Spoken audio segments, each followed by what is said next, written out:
Qui pousse son ballon un petit peu loin. Jacques Vetadze trop court dans son tacle. Steph Peters à droite, il y a une possibilité avec Mamadou Koné qui va pouvoir centrer en un temps. À ras de terre, Steph Peters. Oh, c'est pas mal joué avec Adriano. Le centre retrait, le but de premier. Eupen passe devant 1-0. Et encore une fois, on a eu l'impression que Eupen était au bord de la perte de balle, de la perte de maîtrise en tout cas de ce ballon. Au niveau du point de pénalty, ça bouge, on va se positionner au dernier moment. Peters et Moussona sont à proximité du piquet de corner. Et c'est Steph Peters qui donne ça au deuxième. Oh là là, qu'il est bien donné ce coup de coin.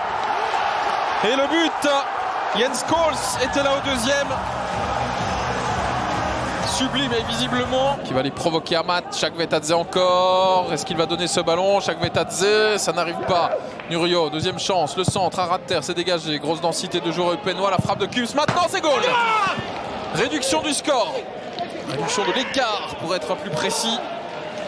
Et les Gantois, évidemment, qui n'ont pas la chance de pouvoir compter sur le public. Avec Van den Driesch. Mettre ce ballon dans le paquet car il y a un paquet de monde, c'est le cas de le dire. Hulslager, le crochet devant Kaya, le dernier centre, voilà qui est fait avec la tête. Et le but Tang. Incroyable, incroyable ce scénario. Au bout du temps additionnel.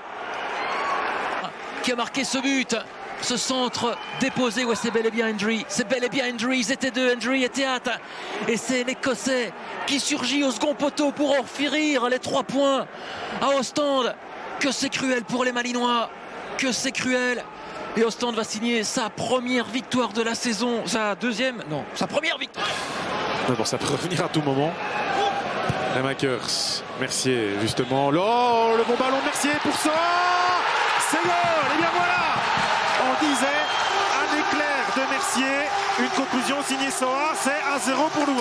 Oui, c'est superbe, super conclusion. Soa avec son moins bon pied, qu'il a, si on peut dire, qu'il a glisse bien, là, qu'il a décroise juste ce qu'il faut pour tromper Baudard. C'était bien fait, mais que dire du décalage effectivement de Mercier, magnifique.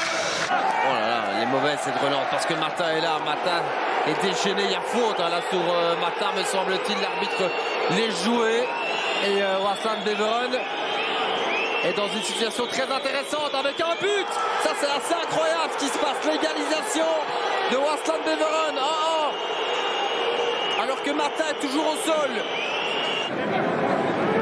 Le capitaine va aller chercher les tours. Et peut-être la tour qui est Van Aken. Oui, Van Aken, le deuxième de la soirée.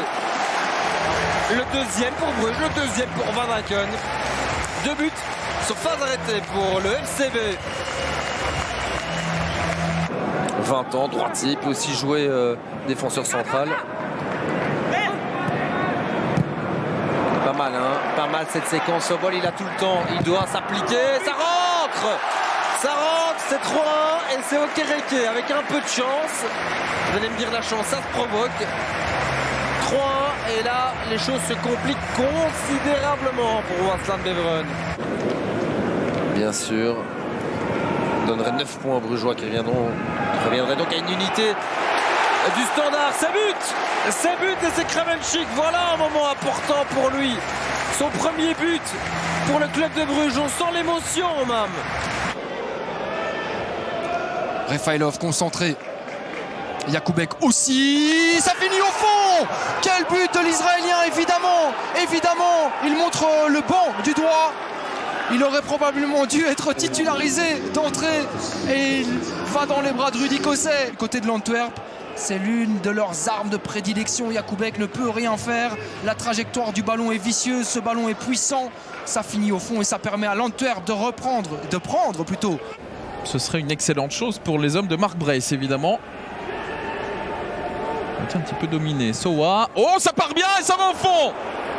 Ah bien voilà, au moment où je vous disais que c'était le meilleur des moments pour ouvrir le score, pour Hachel Lassoa, il a envoyé une patate, mais de toute façon la seule info importante là-dedans, c'est que c'est 0-1, mais il se gêne un petit peu je pense, parce que ce ballon est absolument pas touché par Devirouf. Qu'est-ce qu'il fait là-dessus le gardien de Gand? Encore une fois.